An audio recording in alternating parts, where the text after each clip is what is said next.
உலகெங்கிலும் நடக்கும் முக்கிய நிகழ்வுகளை குறுஞ்செய்தி வடிவத்தில் தெரிந்து கொள்ள ஆதன் செயலியை டவுன்லோட் செய்யுங்கள். ஆதன் செயலியை டவுன்லோட் செய்ய டிஸ்கிரிப்ஷனில் உள்ள லிங்கை கிளிக் செய்யவும்.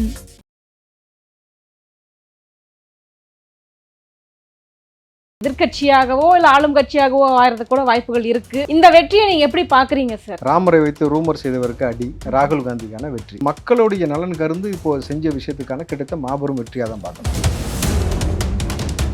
மோடி ஒருபோதும் தமிழ்நாட்டிற்குள் வரவே கூடாதுன்னு இங்கே இருக்கக்கூடிய அந்த மனநிலை, தன்னை கடவுளாக பரமாத்மாக அவர் எடுத்த அந்த அவதாரம்லாம் இருக்குல்ல, ஏன் நம்மளுடைய பணத்தை வந்து திடீர்னு ஒன்றுமே செல்லாதுன்னு சொல்லிட்டு அந்த மக்கள் தவிக்க விட்ட விஷயமா இருக்கட்டும், ஒவ்வொரு விஷயத்தையும் பார்க்குறாங்க. அதிமுக உள்ளபடி பார்த்தீங்கன்னா ரொம்ப லேக், கட்சியை கைப்பற்ற முனைப்பில் இருக்கீங்களே தவிர ஆட்சிக்கு வரணும்னோ அதற்கான அடுத்த கட்டத்துடைய நகர்வை நீங்கள் நகர்த்தாமல் ரொம்ப லேகாக இருக்கீங்க. உதயநிதி ஒவ்வொரு இடத்துக்கும் போன பொழுது அவர்கிட்ட கேட்டது என்ன, ஒயின் ஷாப் ஏன் மூடல, பெண்கள் அவ்வளோ கோரிக்கை வச்சாங்களே, அரசாங்கம் ஏன் மூடலை? முக்கிய தகவல்களை உடனுக்குடன் தெரிந்து கொள்ள ஆதன் செயலியை டவுன்லோட் செய்யுங்கள். டவுன்லோட் லிங்க் டிஸ்கிரிப்ஷனில் உள்ளது. ஆதன் நியூஸ் நேயர்களுக்கு வணக்கம்.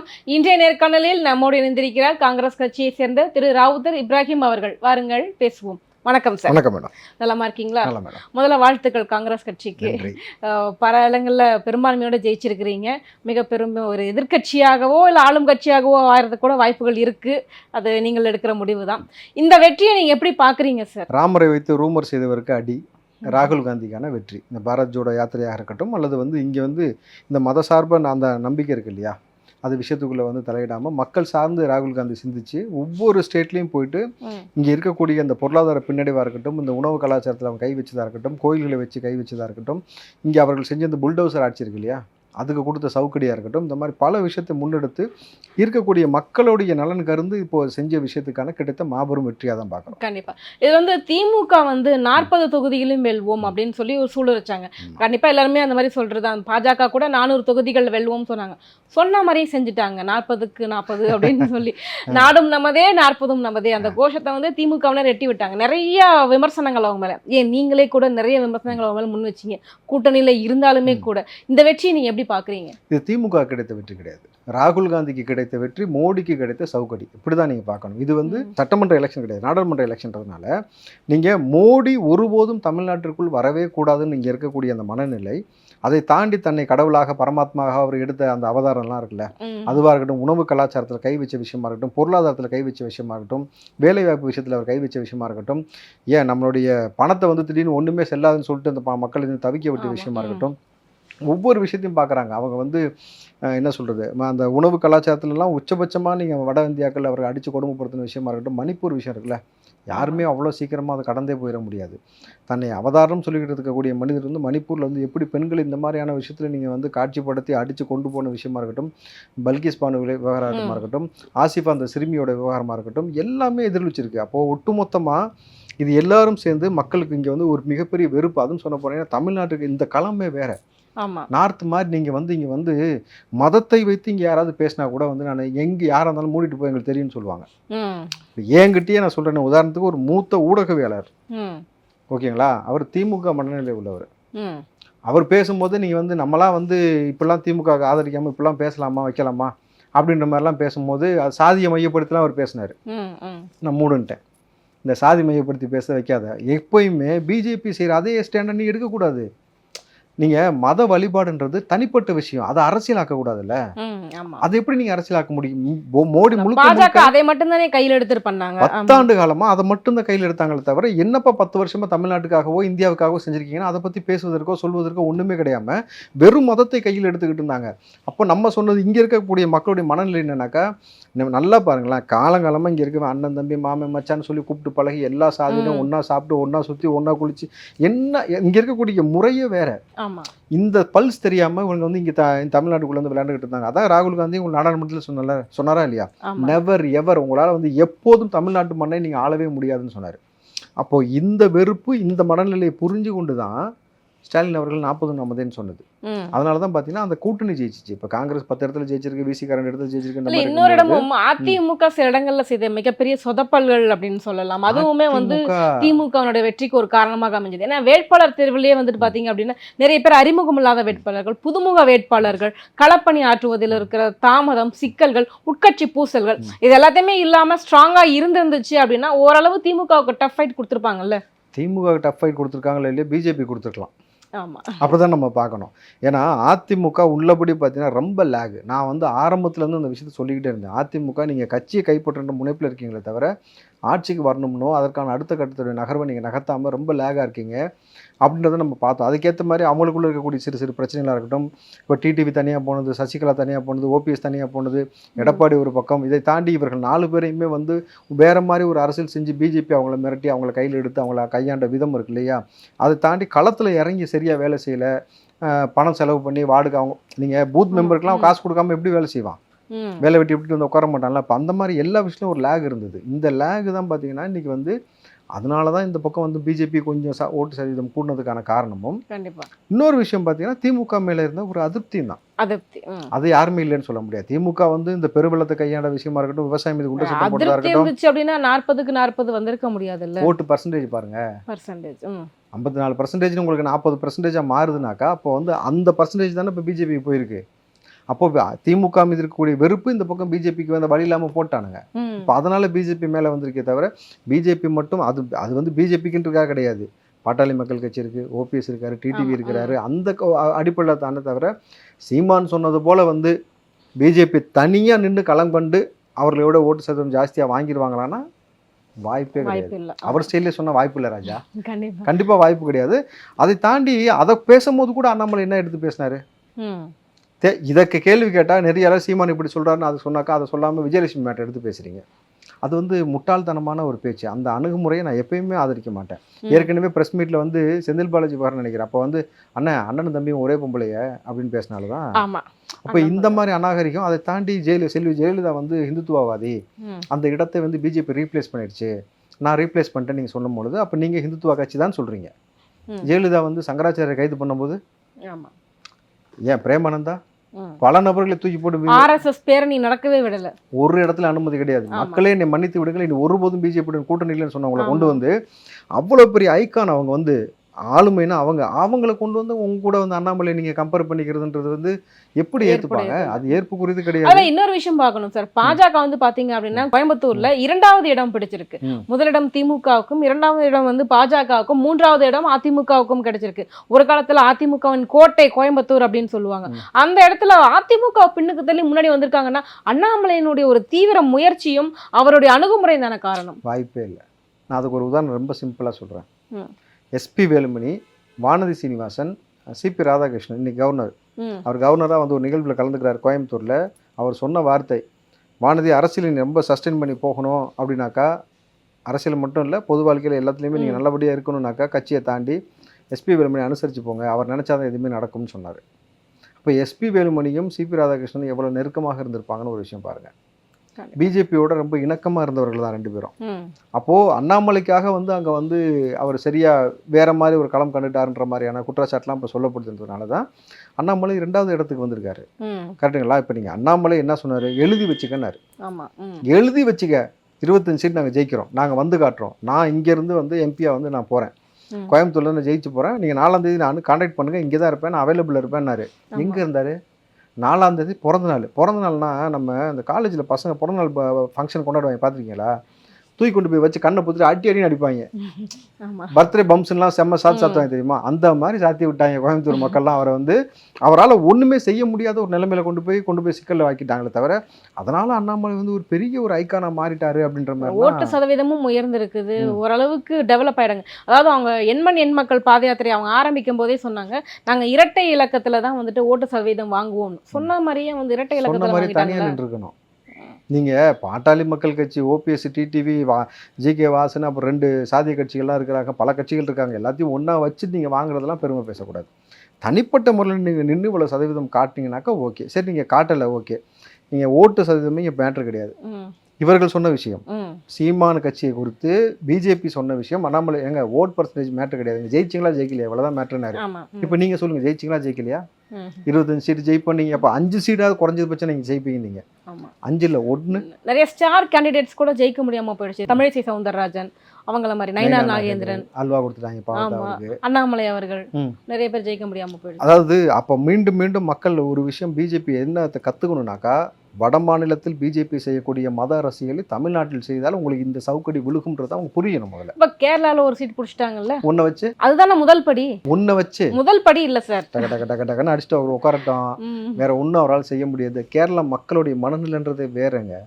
நீங்கள் சுரேஷ் கோபி வந்து பொது இடத்துலையோ பொது இடத்துலையோ போயிட்டு தட்டா புட்டான்னு சொல்லி பயங்கரமாக பிஜேபி பற்றிலாம் அங்கெல்லாம் பயங்கரமாக பேசிட முடியாது. நான் கேட்குறேன், ரொம்ப சிம்பிளாக கேட்குறேன். காங்கிரஸ் கட்சியை சார்ந்த நபர்கள் ம். எங்கேயாவது பந்தோபஸ்துக்கு பாதுகாப்பில் போலீஸ் கொடுங்கன்னு வாங்கிட்டு சுற்றினது நீங்கள் பார்த்துருக்கீங்களா? இல்லை. நீங்கள் யார் எம்எல்ஏக்கே இல்லைங்க, ம். இங்கே இருக்கக்கூடிய எம்எல்ஏ யாருக்குமே இல்லை, செல்வப்பிரந்தை கிடையாது, யாருமே கிடையாது. ரொம்ப இயல்பாக நாங்கள் போயிட்டு வரோம். ராகுல் காந்தி அதே மாதிரி தான் பாரத் ஜோடோ யாத்திரையில் வந்தார், மக்களோட மக்களாக போனார். பிஜேபியில் இருக்கக்கூடிய எல்லா நபர்களும் எல்லாம் போலீஸ் வாங்கி வச்சுட்டு சுற்றுறீங்களே. ஏன்னா நீங்கள் வெறுப்பு பேச்சு பேசும்போது எதிர்வினை ஆற்றுவான் மக்கள்னு உங்களுக்கு தெரியுது. ம். நீங்கள் வந்து நேரடியாக காங்கிரஸ்காரன்ட்ட பேச மாட்டீங்க, பொது வழியில் மேடைகளில் பேசும்போது வெறுப்பு பிரச்சாரம் பேசும்பொழுது மக்கள் உங்களை தாக்கிடக்கூடாதுன்றது தான் உங்களுக்கு பாதுகாப்பு கொடுத்துருக்குறாங்க. அப்போது அதுலேயும் உங்களுக்கு புரியலையா நீங்கள் என்ன மாதிரியான விஷயத்தை கையாண்டுருக்கீங்க, எதுக்கு போலீஸை வாங்கி வச்சுருக்கிறீங்க, போலீஸை வச்சுக்கிட்டு நீங்கள் ஒரு பெருமை பேசுறது எங்களுக்கு பாதுகாப்பு கொடுத்துருக்கான்னு. ம். திருட்டு பயல் கூட தான் போலீஸ் கூடயே போகும், அதெல்லாம் பெருமை கிடையாதுல்ல. நீங்கள் மக்களுடைய மனநிலையை புரிஞ்சுக்கிட்டீங்கன்னாக்கா நீங்கள் ஈஸியாக இயல்பாக மக்களோட மக்களாக போயிடலாம். மக்கள் உங்களுக்கு சப்போர்ட்டாக நிற்பாங்க. எப்போயுமே ஒரு அரசியல் கட்சியை சார்ந்த நபர்கள் மக்கள் நலன் சார்ந்து சந்திக்கணும், கண்டிப்பா. அதுதான் ரொம்ப முக்கியம். அதுக்கு தான் அரசியலுக்கு வரீங்க. வர்ற நபர் எல்லாம் 10 வருஷத்தில் பார்த்தீங்கன்னா வீடு காரு பங்களான்னு செட்டில் ஆகிறீங்க, பயங்கரமாக இருக்கிறீங்க. அஃபிடேவிட்டில் பார்த்தா கார் இல்லைன்றீங்க, வீடு இல்லைன்றீங்க, என்ன பண்ணி வச்சிருக்கீங்கன்ற மாதிரி இருக்குது. அப்போது இப்படியாப்பட்ட அரசியல் வந்து இங்கே எடுபடாது என்றைக்குமே. இதுல வந்து காங்கிரஸ் வந்து பாத்தீங்கன்னா இன்னும் கொஞ்சம் கூடுதல் தொகுதியில போட்டி போட்டிருந்தா வெற்றி வாய்ப்புகள் இன்னுமே பிரகாசமா இருந்திருக்கும் அப்படின்னு சொன்னாங்க. ஏன்னா போட்டியிட்ட இடங்களே ரொம்பவுமே கம்மி, 300க்கு குறைவான இடங்கள்ல தான் வந்துட்டு போட்டியிட்டு இருக்காங்க. ஸோ போட்டியிட்டதுல வின் பண்ணியிருக்கீங்க. பட் ஏன் இன்னும் அதிகமான இடங்கள்ல போட்டியிடல? தயக்கமா, பயமா, என்ன காரணம்? இல்லை, அந்தந்த சில ஸ்டேட்டில் இருக்கக்கூடிய அந்த நபர்கள் வந்து கூட்டணி வேண்டாம், நாங்கள் தனியாக நின்று நாங்கள் ஜெயிச்சிடறோம், அதுக்கப்புறம் நம்ம வந்து பின்னாடி நம்ம உங்களுக்கு ஆதரவு கொடுக்குறோன்ற மாதிரி அவங்க சொல்கிறதுனால அந்த கருத்தை ஒத்து போய் தான். சரி, இப்போது நீங்கள் ஒருத்தரை எதிர்த்து அந்த இடத்துல நம்ம ஆளை போட்டு அது ஒரு சிக்கலாக வேண்டாம் நாளைக்கு அப்படின்றனால தான் இன்றைக்கி மம்தா பாருங்கள் ஆதரவு தெரிவிக்கிறாங்கல்ல. மம்தா வந்து நம்ம இந்தியா கூட்டணிக்கு ஆதரவு தெரிவிக்கிறேன்னு சொல்கிறாங்க. இன்றைக்கி சாயங்காலம் கூட்டத்தில் வந்து கலந்துக்கிறேன்னு சொல்லியிருக்கிறாங்க. அதுபோன்ற பல நபர்களுக்கான அந்த தனிப்பட்ட ஸ்பேஸை வந்து கொடுத்தாங்க. நீங்கள் வந்து மோடி மாதிரி வந்து ஈடியை வச்சு மிரட்டுறது, இந்த பக்கம் ஆள் அனுப்புறது, ஆளை தூக்குறது, மிரட்டுறது, இந்த வேலையோ இல்லை ஒரு சாமியார் வச்சு பேரம் பேசி 300 கோடி 400 கோடிக்குன்னு ஒவ்வொரு நபரை கொடுத்தாங்க பாருங்கள். அந்த காணொலிலாம் நம்ம எங்கேயுமே பார்க்க முடியாது. இப்போ இது ரொம்ப இயல்பாக அந்தந்த நபருக்கான ஸ்பேஸை கொடுத்துட்டு அதுக்கு தகுந்த மாதிரியான ஒரு அரசியல் நகர்வு. இன்னும் மோடி என்ன சொன்னார்னாக்கா, ராகுல் காந்தி வயசு குறிப்பிட்டு சொன்னார், அந்த நம்பர் கூட வராது, 40 சீட்டு கூட ஜெயிக்க மாட்டேன் வராது உங்களுக்கு இந்தியா கூட்டணிக்குனாரு. இன்னைக்கு பார்த்தீங்கன்னா பெரும்பான்மைகள் வந்து நிற்கிறீங்க பிஜேபி. அப்போது 233 சீட்டு காங்கிரஸ் கூட்டணிக்கு கிடச்சிருக்குனாக்கா எந்த அளவுக்கு மக்கள் வந்து எவ்வளோ அதிருப்தியில் இருக்காங்க பிஜேபி மேலே பாருங்கள். அப்போது காங்கிரஸ் வரணுன்ற ஒரு மாற்றத்தை எதிர்பார்க்கும் பொழுது இதை புரிஞ்சுக்கிட்டு அடுத்தடுத்த ஸ்டேட்டில் இருக்கக்கூடிய அந்த சிஎம்மாக இருக்கட்டும் மற்ற நபர்கள் புரிஞ்சுக்கிட்டு காங்கிரஸுக்கு ஆதரவு தெரிவித்து ஆட்சி அமைப்பதற்கு வந்தால் தான் உங்களுடைய வாழ்வாதாரம் பாதிக்கப்படாமல் இருக்கும். நாளைக்கு உங்களுடைய ஸ்டேட்லேயும் எந்த பிரச்சனையும் வராமல் இருக்கும். யோகிக்கு அடுத்த அடியை பார்த்தீங்கல்ல, புல்டோசரை வச்சுக்கிட்டு ஒரு ஆட்டம் போடுறது, மாட்டு சாணியை கரைச்சி விட்டு குடிக்க சொல்கிறது, மூத்தத்தை குடிக்க சொல்கிறது, மாடை சாப்பிடக்கூடாதுன்றதை நான் எக்ஸ்போர்ட் பண்ணுறது பீஃப் லைனிங் தான் நம்பர் 1. இப்போ இந்த முரண் இருக்குல்ல, அப்போ மக்கள் சிந்திப்பான்ல இயல்பா, ஏன்டா அதை கொல்லக்கூடாதுன்னு நீ சொல்கிற, தெய்வம்னு சொல்கிற, அதை இப்போ நீயே கொன்று எக்ஸ்போர்ட் பண்ணி அனுப்புகிற, நாங்கள் சாப்பிட்டா எங்களை கொள்கிற, அப்போ இது என்ன மாதிரியான ஒரு விஷயம்ன்றது இருக்குல்ல. அண்ணாமலை எப்பயுமே இந்த மாதிரி விஷயத்தையும் நீங்கள் யோசிச்சு இவரும் பண்ணியிருக்கணும். இங்கே தமிழ்நாட்டில் பொறுத்த வரைக்கும் ஒரு மதுரைக்காரனை வந்து திருடன்னு சொல்லிட்டாங்க, சாவி இந்த கையில் இருக்குன்ற மாதிரி மோடி பேசிட்டான்றதுக்காக என்ன சொன்னார் செல்வப்பெருந்தகை? மோடியும் அமித்ஷாவும் வருத்தம் தெரிவிக்கணும். நீங்கள் தமிழ்நாட்டிலேருந்து அரசியல் பண்ணுறீங்கன்னா அண்ணாமலைக்கு இந்த ஒரு விஷயம் புரியணும். இங்கே இருக்கிற மக்கள் தான் உங்களுக்கு ஓட்டு போடுவான், வடநாட்டிலேருந்து வரவங்க எல்லாமே உங்களை தூக்கி கொண்டாட போகிறது கிடையாது. அவன் பர்சன்டேஜ் ரொம்ப கம்மி, இந்த காலம் வேறு. அதை புரிஞ்சுக்காமல் இது தப்பு, இந்த விஷயத்தை அவர் பேசியிருக்காமல் தவிர்த்துருக்கலாம்னு சொல்லியிருக்கலாம், இல்லை நீங்கள் மௌனிச்சு போயிருக்கலாம். செல்வப்பெருந்தகை மோடி அவர்களும் அமித்ஷா அவர்களும் வந்து மன்னிப்பு கேட்காட்டி நாங்கள் வந்து கமலாலயத்தை முற்றுகையிடுவோம்னு சொன்னாக்கா வரது 10 பேர் தானே வருவீங்க, வாங்க சோறு போடுறேன்னா என்ன அர்த்தம்? இது நக்கல்ல. இதில் இளங்கோவனும் மாட்டுக்கறி சமைச்சு வைங்கன்னு சொல்லியிருக்க கூடாது இல்லை? ஏன் சொல்லக்கூடாது? எல்லா கறியும் சமைச்சு வைங்க தானே சொல்றாரு அவரு. நீங்க வாங்க சோறு போடுறேன் சொல்லிட்டு வாங்கன்றீங்க, சொல்லாம வாங்கன்னு சொல்ல. நீங்க எப்போ வருவீங்கன்னு சொல்லிட்டு வாங்க. மக்கள் தெய்வமாக வணங்கக்கூடிய ஒரு இதை வந்து நீங்க வந்து அவங்களை யாரும் கட்டாயப்படுத்தலையே. இல்ல அவரை கட்டாயப்படுத்தலையே. இது எப்படி கொச்சைப்படுத்துறதா இருக்கு மேடம்? இப்போ எல்லா கறியும் சாப்பிட்ற நபர்களையும் சேர்த்தே கூப்பிட்டு வரோம், நீங்கள் எல்லா கறியும் சமைச்சு வைங்கன்னு தான் அவர் சொல்கிறாரு. இதில் உங்களுக்கு என்ன சங்கடம்? மாட்டு இறைச்சி சமைச்சு வைங்கன்னு பர்டிகுலராக மென்ஷன் பண்ணி சொல்லியிருக்காரு. ஏன் மாட்டு இறைச்சி அவர் சொல்கிறாரு? அதை உண்ணக்கூடிய நபர்களுடைய கூட்டம் அதிகமாக அங்கே இருக்குது, வரோன்னு சொல்கிறாரு. நீங்கள் எத்தனை பேர் வருவீங்க, எப்போ வருவீங்க சொல்லிட்டு வாங்கன்ட்டு. சரி, ஈவிகே சொன்னதெல்லாம் விடுங்க, நான் கேட்குறேன் இயல்பா. 10 பேருக்கு சோறு போகிறேன்னு சொன்னீங்கல்ல அண்ணாமலை, அதையாவது உங்கள் சொந்த காசில் போடுவீங்களா? அதுக்கு அந்த 4 பேர் தான் ஸ்பான்சரா? அதுக்கு பதில் சொல்லுங்க. உங்களுக்கே 4 பேர் ஸ்பான்சரு, கரெக்டுங்களா? நீங்களே சொல்றீங்க, நான் சொல்லலை, நீங்க தான் சொன்னீங்க. எனக்கு டிரைவருக்கு ஒருத்தர் காசு கொடுக்குறாரு, என் வீட்டு வாடகைக்கு ஒருத்தர் கொடுக்குறாரு. அப்போ காங்கிரஸ்காரனுக்கு நீங்க வந்து சோறு போடுறதுக்கோ உங்கள்ட்ட வந்து நாங்கள் கேட்கல. காங்கிரஸ் கேட்டது என்னன்னா, சோறு இருக்கான்லாம் கேட்கல, சொரணை இருக்கா, இந்த மாதிரிலாம் பேசக்கூடாது, இதெல்லாம் தப்பு. இந்த பிரிவினைவாதம் பேசுறது, மத அரசியல் பேசுறது, பெண்களை குறித்து பேசுறது, கொச்சையா பேசுறது. நான் வந்து பிஜேபி மாநில தலைவர் ஆனதுக்கப்புறம் என் ரூமில் வந்து டிரான்ஸ்பரண்ட் ஆக்கிட்டேன், கிளாஸ் டோர் எல்லாத்தையும். அப்படின்னாக்கா இதுக்கு முன்னாடி இருந்த தலைவர்கள் என்ன செஞ்சாங்கன்னு நீங்கள் சொல்ல வரீங்க? நீங்கள் மட்டும் புனிதன்ற மாதிரி காட்டுறதுக்காக இருக்கிற எல்லாத்தையும் கேவலப்படுத்துறது இருக்குல்ல, அந்த விஷயத்தை செய்யக்கூடாதுல்ல. அதான் இந்த மாதிரியான போக்கு கிடைச்ச மிகப்பெரிய சவுக்கடி தான் அது. இல்லை, இன்னொரு விஷயமும் நீங்கள் பார்க்கணும் சார். கிட்டத்தட்ட தமிழகத்தில் ஒரு முறை வந்து செல்வ பெருந்தகை சொல்லியிருந்தார், நம்ம வந்து சீட்டுகள் வாங்குற இடத்துல தான் இருக்கிறோம், நம்ம எப்போ கொடுக்குற இடத்துக்கு வருவோம் அப்படின்னு. அதாவது கிட்டத்தட்ட அவர் டெவலப் ஆகணும், கட்சியை வந்து வளர்த்து கொண்டுட்டு வரணும் அப்படின்ற ஒரு ஆமா அப்படிதான் சொல்ல வராரு. ஆனா உங்களுக்குள்ள ஏகப்பட்ட கோஷ்டி பூசல்கள் இருக்கும் போல, ஒவ்வொரு தலைமையிலையும் ஒவ்வொரு அணியை செயல்பட்டு இருக்கீங்க. இப்போ ஒரு இணைந்து செயல்படுற மாதிரி ஒரு இணக்கமான சூழல் காங்கிரஸ்குள்ளேயே இல்லை. காங்கிரஸோட பின்னடைவுக்கு முக்கியமான காரணம் கோஷ்டி பூசல். பிஜேபிக்கு அவங்க உள்ளுக்குள்ள சண்டை போட்டாலும் ஓரளவு வெளியில வந்தா இவங்க என்னதான் ஒரு தலைமையின் கீழே இருக்காங்க. நாகேந்திரருக்கு தனியா ஒரு டீம் இருக்கு, பொன்னாருக்கு தனியா டீம் இருக்கு, வானதிக்கு தனியா டீம் இருக்கு, அக்கா தமிழிசைக்கு தனியா டீம் இருக்கு, இவருக்கு அண்ணாமலைக்கு தனியா டீம் இருக்கு, கரெக்டுங்களா? நம்ம ஆர்எஸ்எஸ் சார்ந்த நபர் இருக்காரு கேசவ விநாயகம், அவருக்கு தனியா டீம் இருக்கு. இத்தனை டீம் இருக்கு தானே? சரிங்க, இத்தனை டீம்ல எத்தனை டீம் அண்ணாமலை வீழ்த்துறதுக்கு பாத்தீங்க? காங்கிரஸ் அளவுக்கு கோஷ்டி பூசல் இல்ல தானே அவங்களுக்கு? காங்கிரஸ் அளவுக்கு ஆளே இல்லைங்க, அங்க கட்சியில ஆளே கிடையாது. பாஜக தான் சொல்றாங்க காங்கிரஸ்ல ஆளே இல்லன்றாங்க. 18 ரொம்ப சிம்பிள். 18 எம்எல்ஏ ரயில் மறியல் போராட்டத்துக்கு போனா கூட 4 பேர் 5 பேர் தானே போறாங்க. அவர் ட்ரெயின்ல இருந்து இறங்கி திடீர்னு போனதுக்கும் அனௌன்ஸ் பண்ணிட்டு போனா கூட்டம் எவ்வளவு பேர் ஏங்க? ரொம்ப சிம்பிளா சொல்றேன், 4 பேர் இருந்தீங்களா, நீங்க 18 எம்எல்ஏ, உங்கள்ட்ட எத்தனை எம்எல்ஏ? அது திமுக கூட கூட்டணி வச்சதுனால. எப்படி? திமுகவுடன் கூட்டணியால இவங்க பிஜேபி கூட அதிமுக கூட கூட்டணி. அது உண்மை, அவங்க ஒத்துக்குறாங்க, ஆமான்னு தான் ஒத்துக்குறாங்க. அதுதான் சொல்றேன், நீங்க ஆளே இல்லைன்னு சொல்றீங்கல்ல. அப்ப 18 எம்எல்ஏவை தேர்ந்தெடுத்த மக்களை நீங்க கேவலப்படுத்துறீங்க. 18 எம்எல்ஏ தேர்ந்தெடுக்க எவ்வளவு மக்கள் ஓட்டு போட்டிருப்பாங்க? எத்தனை லட்சம் மக்கள்? அப்ப அவங்களாம் முட்டாளா? புரியுதா உங்களுக்கு? அப்போ நான் என்ன சொல்றேன், இந்த இயல்பான ஒரு விஷயத்தை புரிஞ்சுக்கங்கன்னு சொல்றேன். இதை புரிஞ்சிக்காம நீங்க மாறி மாறி இப்படி சொல்றது எப்படி? காங்கிரஸ் வந்து கோஷ்டி பூசல்ன்றது எந்த கட்சியில உங்களுக்கு வந்து ஒரு சலசலப்பு இல்லை? எல்லா கட்சியிலுமே இருக்கு சார். காங்கிரஸ்ல ஒரு படி அதிகமா இருக்கு. எப்படி நீங்க பாத்தீங்களா? ஏன் சார் அப்படி இல்லைன்றீங்களா? இல்லவே இல்லைன்னு சொல்ல வரீங்களா? காங்கிரஸ் எல்லா கட்சியிலுமே வந்து கோஷ்டி பூசல் இருக்குங்க, இல்லாமலாம் கிடையாது. எங்கள்கிட்ட கருத்து சுதந்திரம் இருக்கு. இன்னைக்கு நான் காங்கிரஸ்ல இருக்கிறேன்ல, காங்கிரஸ்ல வந்துட்டு காங்கிரஸ் செய்கிற தவறை நான் விமர்சிக்கிறேன்ல, எனக்கு அந்த உரிமை கொடுத்துருக்காங்கல்ல. திமுகவுக்காக நான் வேலை செஞ்சிருக்கிறேன். இன்னைக்கு திமுக கூட நான் மல்லு கட்டுறேன். திமுக எனக்கு எதிரி கிடையாது, நல்லாட்சி கொடுங்கன்னு தான் அவர்கிட்ட மல்லு கட்டிட்டு நிற்கிறேன் நான். அதனால தான் அவங்களை விமர்சிக்கிறேன். இல்லாட்டி எனக்கு அவர் நல்லாட்சி கொடுத்தா நான் ஏன் அவரை விமர்சிக்க போகிறேன்? வாங்க உதயநிதி, இப்போ இருந்து கூட உதயநிதி நீங்கள் உங்களை மாற்றிக்கோங்க. நீங்கள் தான் அடுத்து 2026க்கான ஐக்கான்னு சொல்கிறீங்க. இந்த நொடியிலேருந்து இருக்கக்கூடிய தவறுகளை சரி செய்யுங்க. மறைக்க பார்க்கக்கூடாது, மோடி மாதிரி திரை போட்டு சரி செஞ்சுட்டு மக்களுக்கான நல்லாட்சி கொடுங்க. இந்த குண்ட சட்டம் போடுறது, விவசாயிகளை வந்து தவிக்க விடுறது, இங்கே மக்களை தவிக்க விடுறதுலாம் இல்லாமல் நல்ல முறையில் அவர்களுடைய வாழ்வாதாரத்தை உறுதிப்படுத்துங்க. கல்வியை கொடுங்க இலவசமாக்க. இந்த நீட்டுக்கு வந்து இதுதான் ஃபீஸ் ஸ்ட்ரக்சர்ன்றதை முடிவு பண்ணுங்க. எதுக்கான இவ்வளோ மாறி மாறி ஒவ்வொருத்தரும் ஒவ்வொரு ஃபீஸ் ஸ்ட்ரக்சர் வச்சு மாணவர்களுக்கு பிரச்சனை ஒழிப்போம்னு சொன்னாங்க. இப்போ அடுத்த முடிவு என்ன செய்யல இல்லை, உங்களால் செய்ய முடியல. ஃபர்ஸ்ட் இதை செய்யுங்க. ரொம்ப சிம்பிள். நான் கேட்குறேங்க, உதயநிதி ஒவ்வொரு இடத்துக்கும் போன பொழுது அவர்கிட்ட கேட்டது என்ன? இந்த பிரச்சார இடத்துக்கு போன பொழுது ஒயின் ஷாப் ஏன் மூடுங்க? பெண்கள் அவ்வளோ கோரிக்கை வச்சாங்களே, அரசாங்கம் ஏன் மூடலை? அவர்கள் சொல்லக்கூடிய விஷயம் என்ன? வருமானம். அப்போ நான் ரொம்ப சிம்பிளாக, அரசாங்கத்துக்கு வருவாய் தான் பெரிய விஷயமா இருக்குல்ல. நான் அந்த வருவாய் வருவதற்கு எளிய முறை நான் ஒன்று சொல்கிறேன். தாய் உள்ளம் கொண்ட ஸ்டாலின் அவர்கள் மூடிடுவாரா டாஸ்மார்க்னு கேட்டு சொல்லுங்கள். ஒன்றும் இல்லை, தமிழ்நாட்டில் எத்தனை கோடி பேர் இருக்காங்க? எத்தனை கோடி பேர் மேடம்? இன்னும் ஒரு 10 கோடி இருப்பாங்க. 8 கோடி பேர் இருக்கிறாங்க. 8 கோடியில் 3 கோடி பேர்களை தள்ளிடுங்க. அதாவது வயது முதிர்ந்தவர்கள், குழந்தைகளை விட்டுருங்க, சரிங்களா? 5 கோடி பேர். அரசாங்கம் ஒரு கூகுள் பே நம்பர் சொல்லட்டும். மாதம் எல்லாரும் ₹1 தரோம். 5 கோடி ரூபாய்ச்சா? உங்களுக்கு 5 கோடி பத்தான்னு கேளுங்க.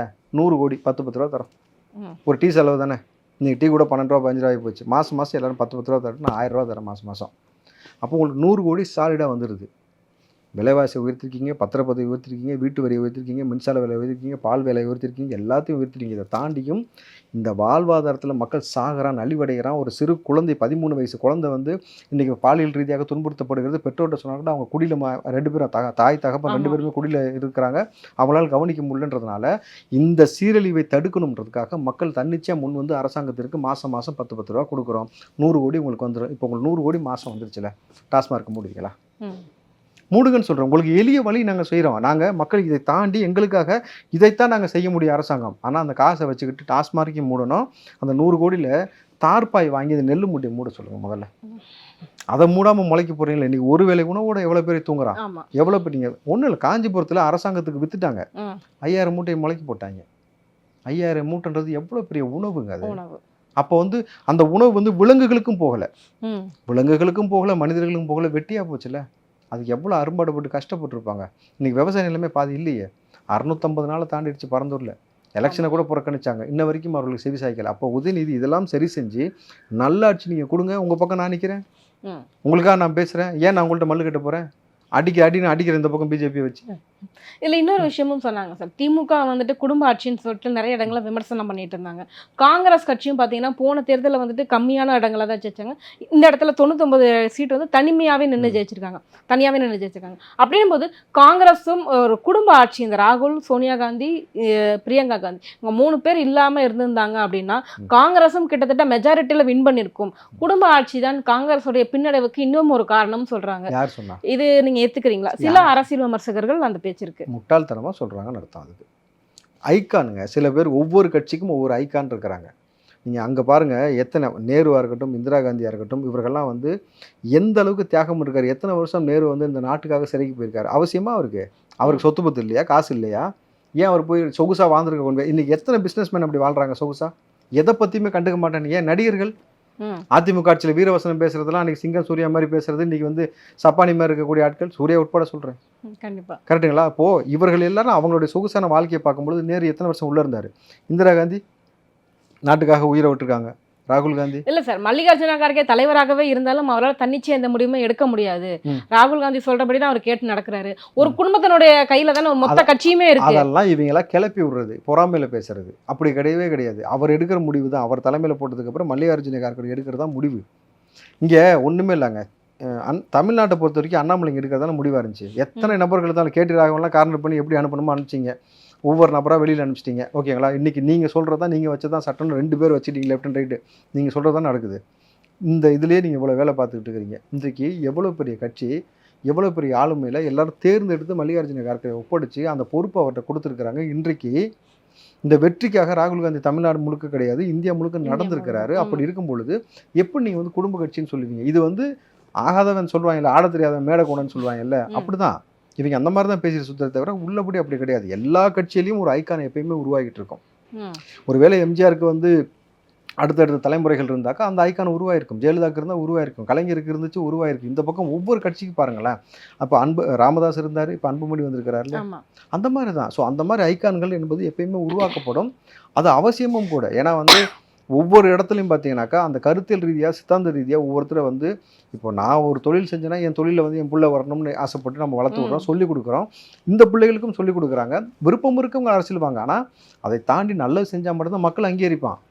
அரசியலுக்கு வந்துட்டுன்றதுக்காக யாரும் அங்கீகரிக்க மாட்டாங்க. அது ஒரு விஷயம் இருக்குல்ல. அப்போது எல்லா நபரும் எந்த புள்ளியில் வந்து நிற்கணும்னா நல்லது சரியா செய்யலையா, செஞ்சால் உனக்கு ஓட்டு, இல்லைன்னா போயிட்டு வா, அவ்வளோதான். கண்டிப்பாக 2026க்கான வியூகத்தை வந்து பாஜக இப்போத்துலேருந்தே போட ஆரம்பிச்சிட்டாங்கன்னு தான் சொல்லணும். அடுத்து என்ன செய்ய போகிறோம்? ஏன்னா எந்த நேரமும் யார் தலைமையில் அதை சொல்லுங்க. அண்ணாமலை அவர்கள் தலைமையில் முன்னாடி வரைக்கும் போட்டிருந்தாங்க. இப்ப மாறி இருக்கா என்னன்னு தெரியல.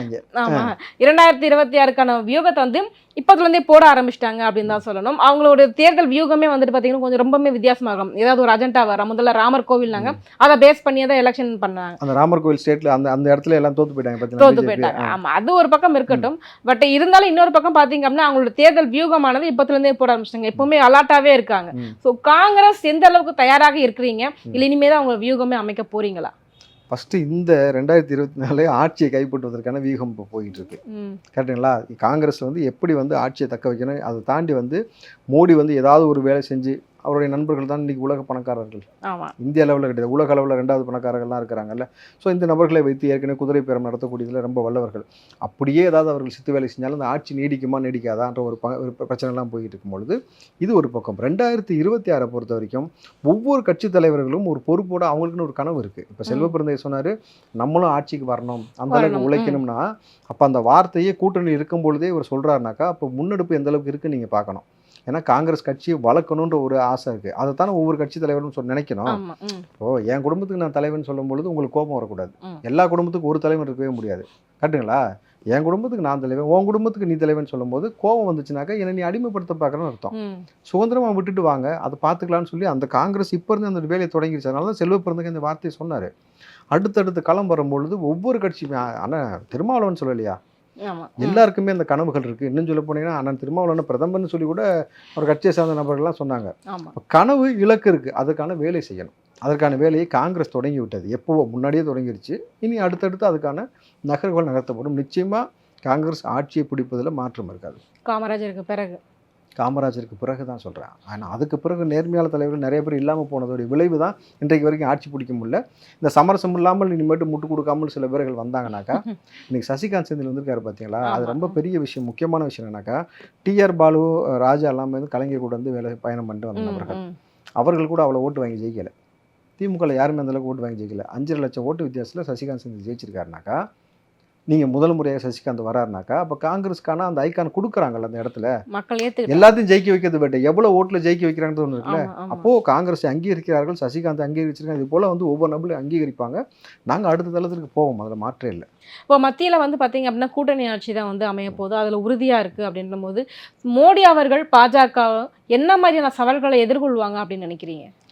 மோடிக்கு சவால்லாம் ஒன்றும் கிடையாது, அவ்வளோதான், சிம்பிள் ஸ்ட்ராட்டஜி தான். கூட்டணி ஆட்சின்னு வரும்போது நிறைய திட்டங்களை வந்து கொண்டு வந்தாங்க. ஒரே நாடு ஒரே தேர்தல், அந்த மாதிரி நிறைய திட்டங்கள், சிஏஏவை அமல்படுத்துவது. நாடு முழுவதும் பயங்கர எதிர்ப்பாக இருந்தாலும் நாங்கள் தனி பெரும்பான்மையோட நாங்கள் வந்தோம் அப்படின்னா எல்லாமே அமல்படுத்துவோம், நாங்கள் வச்சதான் சட்டம் அப்படின்ற மாதிரி. பெரும்பான்மை வந்திருந்தால் தடி எடுத்தவெல்லாம் தண்டக்காரன் மாதிரி ஆயிருக்க முடியும். ஆமாம். இன்றைக்கு மோடியால் வந்து அடுத்த நகர்வை நகர்த்துவதற்கு இங்கே நாங்கள் இருக்கிறோம் எதிர்கட்சியாக. நீங்கள் வந்து இன்றைக்கு எதிர்கட்சி, நாளைக்கு நம்ம தான் ஆள போகிறோம், புரியுதுங்களா? இப்போ நீங்கள் ஒருவேளை மோடி நீங்கள் சொல்கிறபடி ஆட்சிக்கு வந்தால் கூட காங்கிரஸோடைய 233 அந்த கூட்டணி இருக்கு இல்லையா, ஒரு நகர்வை கூட நகர்த்த முடியாது. நாங்கள் அனுமதி கொடுக்கணும், பில்லில் கையெழுத்து போடணும், நீங்கள் வந்து நாங்கள் எங்கள்கிட்ட ஒப்புதல் வாங்கணும், இதை செய்யாமல் உங்கள் இஷ்டத்துக்கு எல்லாத்தையும் செய்ய முடியாது. ஏற்கனவே சிதம்பரம் சொல்லியிருக்காரு, 370 பக்கங்களை திருத்தி வைத்திருக்காரு மோடி இந்திய அரசியலமைப்பு சட்டத்தை மாற்றுவதற்குன்ட்டு. அப்போ சிஏ நீங்கள் சொன்னது போல் அடுத்து வந்து என்ன பண்ணுவீங்க, ஒரே நாடு ஒரே இதுன்ற மாதிரி. அதுக்கப்புறம் ஹிந்துத்துவா நாடு அனௌன்ஸ் பண்ணுறதா. ரெண்டாவது நீங்கள் பார்த்தீங்கன்னா அடுத்த வருஷம் வந்து 100வது வருடம் ஆர்எஸ்எஸ்க்கு. ஸோ அவருடைய கொள்கை என்னன்னாக்கா இந்தியாவை ஹிந்துத்துவ நாடாக மாற்றுவதுதான். இதெல்லாம் இந்த கனவுலெல்லாம் மண்ணவாரி போட்டாச்சு, முடிஞ்சு. இனிமேட்டு நீங்கள் மக்கள் விரோத போக்கை செய்வதற்கு ஒருபோதும் ராகுல் காந்தியோ அல்லது காங்கிரஸ் கூட்டணியோ அனுமதிக்காது. இந்த கூட்டணி, இந்தியா கூட்டணி நிச்சயமாக ஒருபோதும் உங்களை விடாது. அப்போது ஒரு நல்லாட்சி நடக்கும் இந்த காங்கிரஸ் தலைமையேற்றல். அப்படி இல்லாட்டி கெட்ட ஆட்சியை தொடர விடாமல் அவளுக்கு கொடுக்கக்கூடிய நெருக்கடி என்பது மிக மிக கடுமையாக இருக்கும். ரெண்டாவது, எனக்கு தெரிஞ்சு மோடி ஆட்சி அமைச்சா கூட 6 மாதம் தாக்கு பிடிக்க மாட்டார். அவருடைய குணத்துக்கு ஒரு வயலும் ஒத்து போக மாட்டாங்க, தன்னால பிச்சுக்கும். அப்படியெல்லாம் சொல்ல முடியாதுல்ல சார், ரொம்ப இணக்கமாக இருக்காங்க. இந்தியா கூட்டணியை விடவும் அவங்க வந்து ஒத்துமையாக தானே இருக்காங்க. நீங்கள் இது வரைக்கும் எல்லா இடத்துலையும் மோடி போட்ட பதிவு பார்த்தீங்கன்னாக்கா பிஜேபின்னு தான் இருக்கும். இந்த முறை மட்டும்தான் அவர் வந்து என்டிஏ கூட்டணி அப்படின்னு ஒரு பதிவு போட்டிருக்காரு. அது வரைக்கும் கிடையாது. அப்போ உங்களுக்கு எங்கே ஆப்பு வச்சா எங்கே கூட்டணி தேடுறீங்கன்னு உங்களுக்கு புரியுதில்ல. நீங்கள் மோடியோடைய அந்த கேரக்டரிஸ்டிக்ஸுக்கு ஆர்எஸ்எஸோடைய சொல்கிறக்கூடிய அந்த வேலையில் செஞ்சுக்கிட்டு எல்லா இடத்துலையும் மதவாதத்தை நீங்கள் திணிக்கணும்னு நினச்சிங்கல்ல, அது நடக்காது. அப்படின்னும் பொழுது உங்களுக்குள்ள ஒரு பிரிவினவாதம் ஏற்படும். இல்லாட்டி வச்சுங்களேன், இப்போது 233 தொகுதி வரைக்கும் நீங்கள் வந்து காங்கிரஸ் கூட்டணிக்கு வந்து மக்கள் கொடுத்துருக்காங்கன்னா அந்த மக்கள் தன்னிச்சையாக போராட்டத்தில் இறங்குவாங்கல்ல, அதுக்கு இவர்களும் சப்போர்ட்டாக நிற்பாங்கல்ல. அப்போ ஒரு ரெவல்யூஷன் நடக்கும்ல, ஒரு மாற்றம் நடக்கும்ல, இலங்கை நடந்த மாதிரி. அந்த மாதிரி பிரச்சனைலாம் சந்திக்காமல் இருக்குன்னா அமைதியாக இருக்கு. அவ்வளோதான். ஓகே சார், எங்கள் கேள்விகளுக்கு ரொம்ப சிறப்பான பதில் சொன்னீங்க சார், நன்றி.